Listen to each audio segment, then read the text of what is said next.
নমস্কার, পিএসএসএম ত্রিপুরা স্বাধ্যায় পর্বে আমার সকল দর্শক বন্ধুদের জানাই অনেক অনেক শুভেচ্ছা এবং অভিনন্দন। এছাড়া আমি পিতামহ সুভাষ পত্রীজিকেও জানাই অনেক অনেক ধন্যবাদ এবং কৃতজ্ঞতা। এছাড়া আমি মাস্টার সন্দীপ রয়কেও জানাই অনেক অনেক ধন্যবাদ এবং কৃতজ্ঞতা আমাকে আজকে এই প্ল্যাটফর্মে এই স্বাধ্যায় করবার সুযোগটি দেওয়ার জন্য। আমার নাম অর্পিতা দাস। আজ আমি যে বইটি স্বাধ্যায় করতে যাচ্ছি সেটি হলে ব্রহ্মর্ষি পিতামহ পত্রীজির সঙ্গে অনুষ্ঠিত প্রশ্নোত্তর পর্বগুলির একটি সংগ্রহ। আগের পর্বে আমরা সকলেই এই বইটির চর্চা করেছিলাম। আজ আবার নতুন একটি পর্ব শুরু করতে যাচ্ছি। এই বইটি একটি অত্যন্ত মূল্যবান। কেন কি এই বইটিতে শুধুমাত্র স্বাধ্যায় নয়, এর সাথে সাথে সজ্জল সঙ্গতির গুণও আছে। আমরা জানি পিতামহ যখন নিজের শরীরে ছিলেন তখন তিনি নানান দেশ বিদেশে গিয়ে গিয়ে গ্রামে গ্রামে শহরে শহরে গিয়ে গিয়ে সকলকে ধ্যান শিখাতেন। তো এরকমই কোথাও কোনো একটি প্রোগ্রামে তিনি গিয়েছিলেন এবং সেখানে গিয়ে ওনাকে প্রশ্ন করেছিলেন অনেকেই এবং তিনি সকল প্রশ্নের উত্তর দিয়েছিলেন। ওনারই এক অমূল্য উত্তরের সংগ্রহ এই বইটিতে রয়েছে।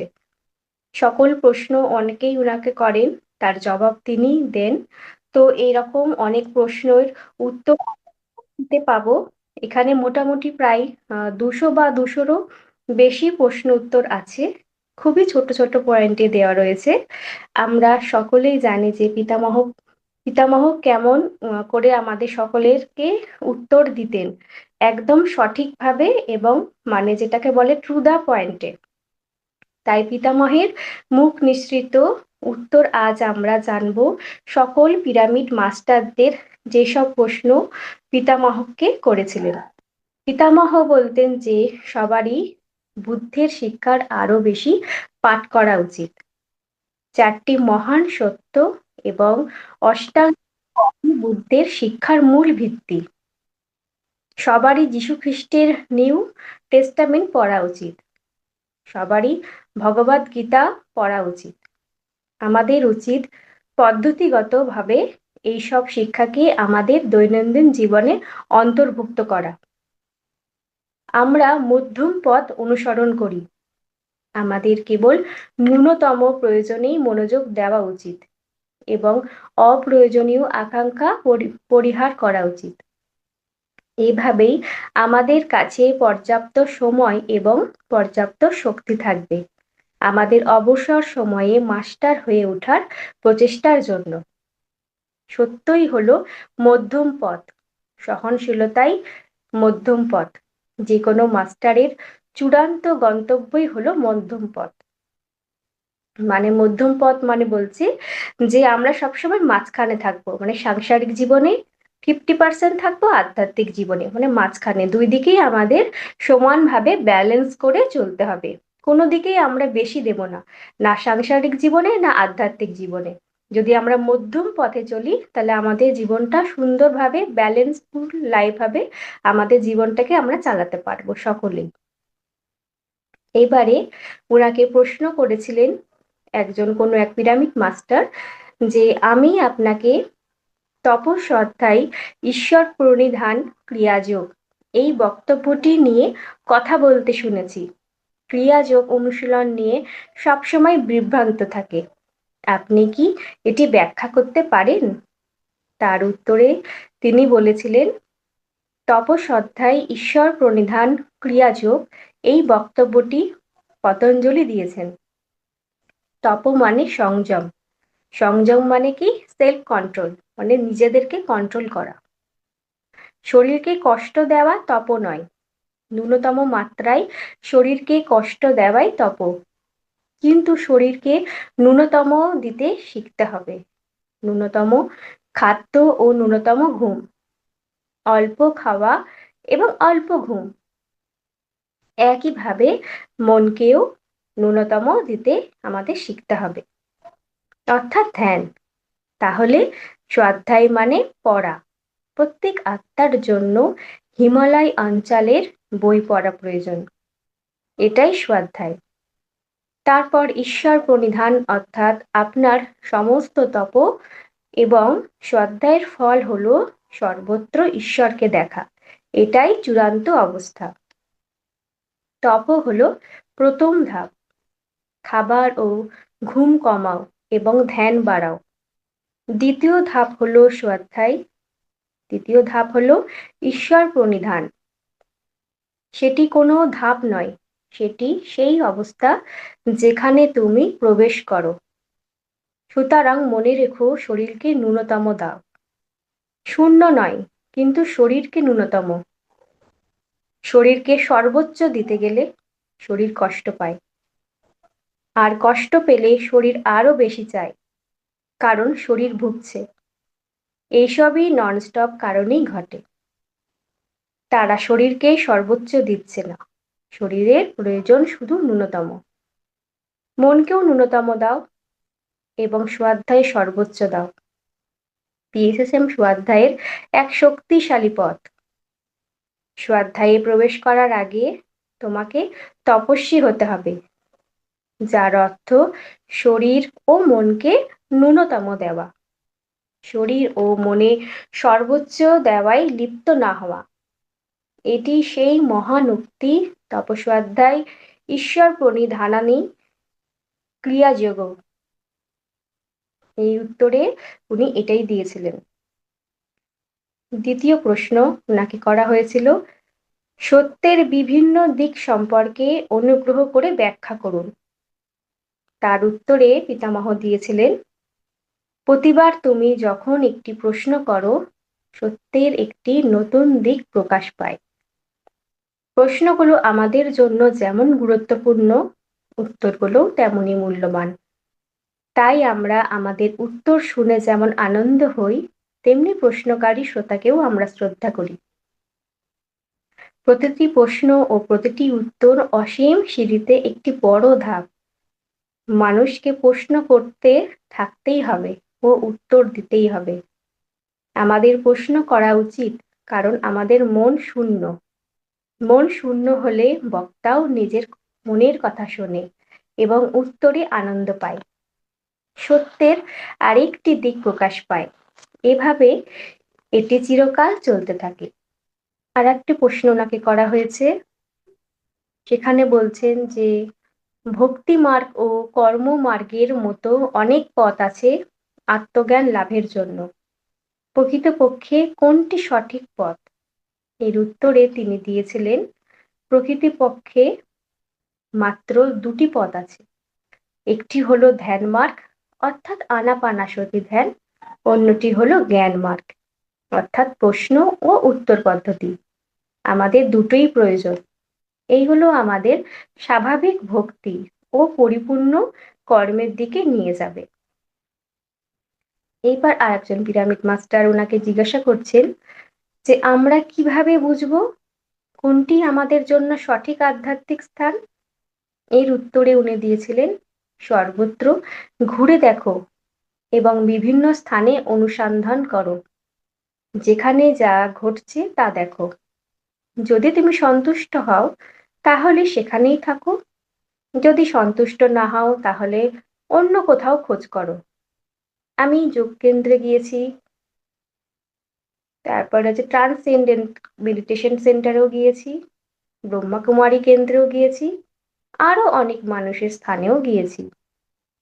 অবশেষে আমি কর্ণাটকের Kurnool pyramid spiritual society movement প্রতিষ্ঠা করি। এটি new age spiritual science movement, যা নিরামিষাবাদ এবং পিরামিড শক্তি ও সমস্ত বিশ্ব আধ্যাত্মিক বিজ্ঞান গুরুদের শিক্ষাকে একত্র করে জীবন শক্তি বৃদ্ধি, আত্ম উপলব্ধি অর্জন এবং পৃথিবীতে শান্তিপূর্ণ সহাবস্থান প্রতিষ্ঠার জন্য কাজ করে। আরেকজন বলছেন যে বিশেষ করে ভারতে অনেক আধ্যাত্মিক সংগঠন আছে, তো আমরা কিভাবে আমাদের জন্য সঠিকটি নির্বাচন করব? আমরা কি যে কোনো সংগঠন এলোমেলোভাবে বেছে নিতে পারি, নাকি আমাদের সারা জীবন ধরে অনুসন্ধান করতে হবে? এর উত্তরে উনি বলেছিলেন, এর জন্য মাত্র একটি পদ্ধতি আছে, আর সেটি হলো চেষ্টা ও ভুলের পদ্ধতি। তুমি এটি এলোমেলোভাবে করতে পারো না। এটি কোনো ভাগ্য নির্ভর লটারির ব্যবস্থা নয়। এরপরে আমরা জানব, উনি এখানে পিতামহ বলেছিলেন যে আমরা যা গ্রহণ করি তা হলো তথ্য, আমরা যা সংরক্ষণ করি তা হলো জ্ঞান, আমরা যা ব্যবহার করি তা হলো প্রজ্ঞা, মানে গভীর জ্ঞান। প্রজ্ঞার উপকরণ হলো আমাদের বুদ্ধি। আমরা সবাই শক্তির নির্দিষ্ট নির্দিষ্ট বিন্দু, চেতনা এবং জ্ঞান। চেতনা নিজেকে প্রকাশ করে কার্য হিসাবে, চিন্তা হিসাবে। সমগ্র প্রকৃতি, সমগ্র সৃষ্টি অসংখ্য সত্তায় পরিপূর্ণ, যারা সবাই শক্তি চিন্তাশীল সত্তা। প্রতিটি ঘটনা সব সময় একটি গতিশীল অবস্থায় থাকে। সবকিছু নির্ভর করে একটি নির্দিষ্ট সত্তার জন্য, এই সত্তার শক্তি এবং সেই নির্দিষ্ট সত্তার চিন্তার গুণমানের উপর। ওনাকে আর একটি পিরামিড মাস্টার এবার বলছেন যে কোনো বিষয় সঠিকভাবে বুঝতে আমাদের কি করা উচিত। তার উত্তরে উনি দিয়েছিলেন, যে কোনো বিষয় বুঝতে হলে আমাদের মনোযোগ দিতে হবে এবং মন দিয়ে শুনতে হবে। আমরা যদি মনোযোগ দিয়ে না শুনি তাহলে আমরা বুঝতে পারবো না। এইবারে আর একজন বলছেন, আমি জ্ঞান অর্জন করতে চাই, এটা কিভাবে সম্ভব? তার উত্তরে উনি দিলেন, তুমি বোকা অবস্থায় জ্ঞান পাবে না, তুমি কেবল তখনই জ্ঞান পাবে যখন তুমি বুদ্ধিমান হবে। প্রতিটি পরিস্থিতিতে তোমার বুদ্ধিকে প্রয়োগ করো, তোমার কামনা প্রবণ মনকে নয়। আরেকটি প্রশ্ন, নিজে বই পড়া আর কোনো মাস্টারের কাছ থেকে প্রাপ্ত জ্ঞান শোনা, এই দুটির মধ্যে কি কোনো পার্থক্য? এর উত্তরে উনি দিয়েছিলেন, কোনো পার্থক্য নেই, তবে তোমাকে এমন বই পড়তে হবে যা তোমাকে চিন্তা করার জন্য পর্যাপ্ত সময় দেবে। অন্যদের জীবনের অভিজ্ঞতা শোনা বই পড়ার মতোই গুরুত্বপূর্ণ। দুটি একে অপরকে সাহায্য করে, দুটি তোমার আধ্যাত্মিক বিকাশের অপরিহার্য অংশ। তোমাকে মানুষের অভিজ্ঞতা সরাসরি শুনতে হবে এবং পাশাপাশি বইও পড়তে হবে। প্রাচীন যুগ থেকে আধুনিক সময় পর্যন্ত সকল মহান মাস্টারদের বহু বই পড়তে হবে। এবার আরেকটি প্রশ্ন, আমি বুঝি যে প্রত্যেকে নিজের মতো করে বার্তা পায় বা জ্ঞান অর্জন করে স্বপ্নের মাধ্যমে বা অ্যাস্ট্রাল ভ্রমণের মাধ্যমে। তাহলে কোনটি বেশি গুরুত্বপূর্ণ এবং কোনটিতে আমাদের বেশি মনোযোগ দেওয়া উচিত? এর উত্তরে পিতামহ বলেছিলেন, সব পদ্ধতি সমানভাবে গুরুত্বপূর্ণ। আমরা কি সংবাদপত্র পড়ব, নাকি টিভিতে খবর দেখব, নাকি রেডিওতে খবর শুনব? যদি আমরা সংবাদপত্র পড়ি বা টিভিতে খবর দেখি বা রেডিওতে খবর শুনি, সবই একই। আমাদের যে কোনো উৎস থেকে প্রাপ্ত জ্ঞানকে গ্রহণ করা উচিত। যে কোনো উৎস, যে কোনো মাধ্যম, যে কোনো উপায়েই আসুক না কেন, সবকিছুই ভালো, প্রতিটি উপায়ই ভালো। এরপর আরেকটি প্রশ্ন, আমি কিভাবে মুক্তি লাভ করতে পারি? এর উত্তরে উনি দিয়েছিলেন, তুমি যখন জীবনের সব চরম অবস্থার মাঝেও সুখী থাকবে, তখনও সেটার মুক্তি। যে কোনো সময় যে কারোর জন্য মুক্তি সম্ভব, যদি সে তার বুদ্ধিকে সঠিকভাবে ব্যবহার করে। আরেকটি প্রশ্ন, কোন যোগ আমাদের মনকে একাগ্র করে? দিয়েছিলেন, তুমি যখন বই পড়ো তখন তোমার মন একাগ্র থাকে না, বরং ছড়িয়ে থাকে। যখন তুমি ভজন গাও তখনও মন ছড়ানো থাকে, সেটাই ভক্তিযোগ। যখন তুমি শ্বাস প্রশ্বাস পর্যবেক্ষণ করো তখন মন আবার একাগ্র হয়, সেটাই ধ্যান যোগ। যে কোনো যোগ, জ্ঞানযোগ, ভক্তিযোগ, কর্মযোগ, ধ্যানযোগ বা রাজযোগ সবই মনকে একাগ্র করে। এই কারণেই এগুলোকে যোগ বলা হয়। যোগের মাধ্যমে ছড়ানো মন একমুখী হয়, মন একাগ্র হয় এবং আত্মা সুখী হয়। যতক্ষণ মন ছড়ানো থাকে আত্মা অসুখী থাকে। মন ছড়ানো থাকলে আত্মা অসুখী থাকে, আর মন নিয়ন্ত্রণে এলে একাগ্র হয় যে কোনো উপায়ে অনুশীলনের মাধ্যমে। তখন আত্মা সুখী হয়। তারপর আত্মা দৈনন্দিন জীবনে কিছু নির্দিষ্ট পরিবর্তনের ফল পেতে শুরু করে। এভাবেই আমরা প্রতিদিন যোগ অনুশীলন করি। এবার আরেকটি প্রশ্ন বলছে, আমার জ্ঞান আছে কিন্তু এখনো আমার দুঃখ রয়েই গেছে। আমার অনেক আবেগ আছে এবং আমি অনেক কাঁদি। আমি কিভাবে এটা নিয়ন্ত্রণ করব? এর উত্তরে উনি দিয়েছিলেন, কান্না প্রত্যেক মানুষের জন্য বিশেষভাবে ভালো। এটি আবেগগত দেহের জন্য ভালো, শারীরিক দেহের জন্য ভালো, মানসিক দেহের জন্যও ভালো। আমরা সব দেহেই আবদ্ধ। কান্না খুবই গুরুত্বপূর্ণ এবং এটি ভালো। কান্না খারাপ তখনই যখন তা অজ্ঞতার কারণে হয়। আমি চাই তুমি কাঁদো, কাঁদার পর তুমি খুব সুখী হয়ে ওঠো। আমরা অনেক কিছু নিজের মধ্যে জমিয়ে রাখি। আমাদের নিজেকে কাঁদতে দেওয়া উচিত। ভগবদ গীতায় প্রথম অধ্যায়ের নাম বিষাদ যোগ। এটি বিষাদ, কোনো রোগ বা অসুস্থতা নয়। অর্জুন কেঁদেছিল এবং সেটা খুব ভালো ছিল। সে না কাঁদলে আমরা ভগবদ গীতা পেতাম না। ভগবদ গীতা আমাদের কান্না সম্পর্কে এই প্রশ্নের উত্তর দিয়েছে।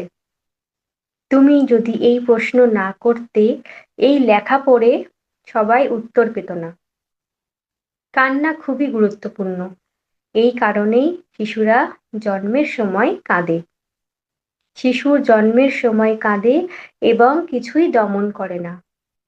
কান্না নিয়ন্ত্রণ করো না, এটা হতে দাও। কৃত্রিমভাবে কাঁদবে না। মানুষ কৃত্রিমভাবে হাসতে পারে, কিন্তু কৃত্রিমভাবে কাঁদতে পারে না। এবার কোনো একজন পিরামিড মাস্টার ওনাকে জিজ্ঞাসা করেছিলেন যে কিভাবে কেউ যা দেওয়া হয় তা সহজে ও খোলা মনে গ্রহণ করতে পারে, কিভাবে লড়াই আর প্রতিরোধ বন্ধ করা যায়।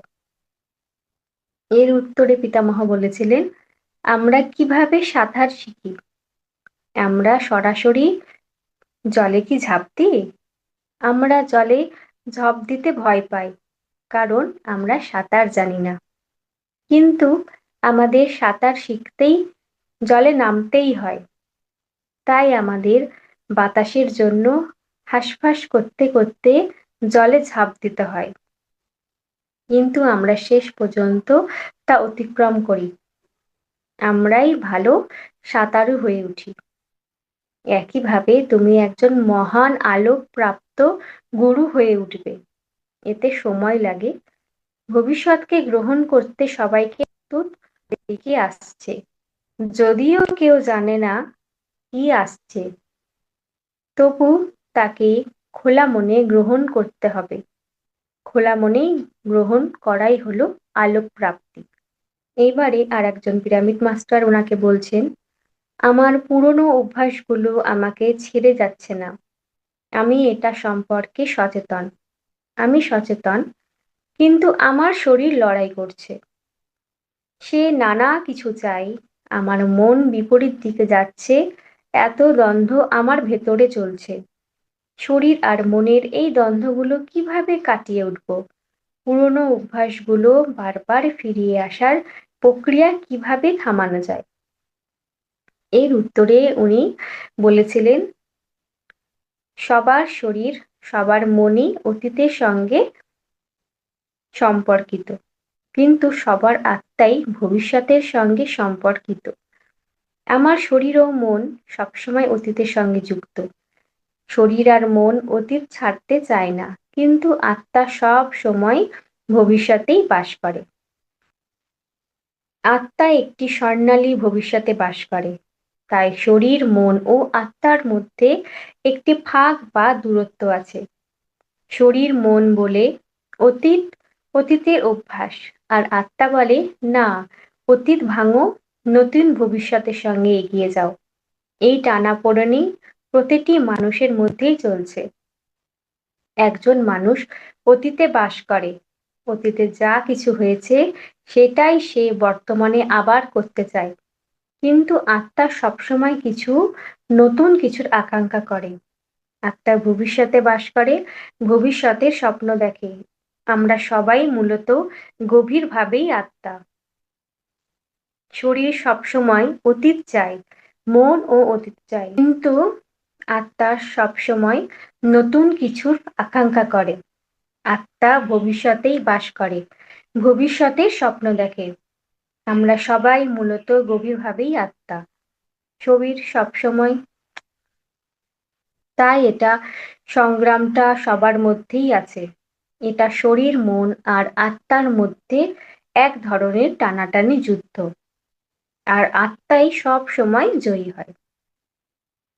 আরেকটি প্রশ্ন করা হয়েছিল উনাকে, যে আপনি কি দয়া করে সেই ৩টি বিষয় আমাদের আবার মনে করিয়ে দেবেন যেগুলো আমাদের বিশ্লেষণ করা উচিত নয়? তার উত্তরে পিতামহ বলেছিলেন, জীবনের অভিজ্ঞতাগুলো বিশ্লেষণ করো না। কেন আমার মা মারা গেলেন? কেন আমার সন্তান মারা গেল? কেন এমন পরিস্থিতি এলো? এই প্রশ্নগুলো বিশ্লেষণ করা উচিত নয়। কেন আমি পড়ে গেলাম? এটা অতীত কর্মের ফল। কেন আমি লটারিতে ১ কোটি টাকা জিতলাম? হ্যাঁ, এমন হয়, উপভোগ করো।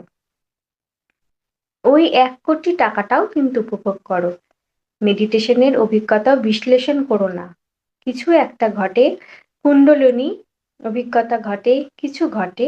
মেডিটেশনের সময় শরীরের নানা অভিজ্ঞতা হয়। কেন হচ্ছে তা জিজ্ঞেস করো না, শুধু উপভোগ করো। অনেক খারাপ স্বপ্ন আসে। কেন আমার কাছে খারাপ স্বপ্ন আসে? স্বপ্নও বিশ্লেষণ করো না। স্বপ্ন তো স্বপ্নই, এটাই সব।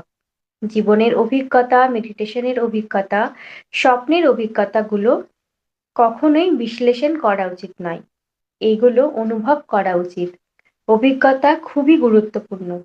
জীবন নিজেই একটি অভিজ্ঞতা। কেউ আত্মহত্যা করবে না। নিজের জীবন শেষ করা উচিত নয়। যাই হোক না কেন, জীবনকে শেষ করো না, তাকে অনুভব করো। যাই ঘটুক তা অনুভব করো। যাই স্বপ্ন হোক তা অনুভব করো। মেডিটেশনে যাই হোক তাই অনুভব করো। ধন্যবাদ। আমার সকল শ্রোতা বন্ধুদের জানাই অনেক অনেক ধন্যবাদ আপনাদের সকলের মূল্যবান সময়টুকু আমার এই স্বাধ্যায় পর্বে থাকার জন্য। আবার আগামী পর্বে খুব শীঘ্রই আপনাদের সঙ্গে আবার দেখা হচ্ছে। ধন্যবাদ।